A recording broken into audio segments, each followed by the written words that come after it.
så kneb jeg en lille tåre der, det må jeg sige, fordi det betyder nu, at nu er der ikke meget, der kan stoppe mig for at tage rummet. Per Wimmer var med til præsentationen af rumskibet, der skal bringe de første turister 115 km ud i rummet, helt ud i vægtløs tilstand.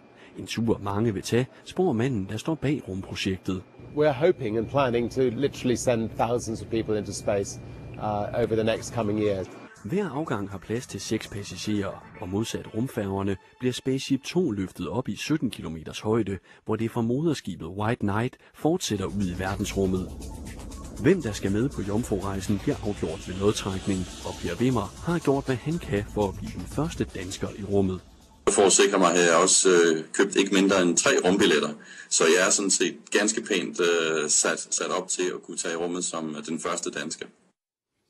Og en tur i rummet koster altså 1 million kroner, men det er forventningen, at der vil komme konkurrence på rumrejsemarkedet, og det vil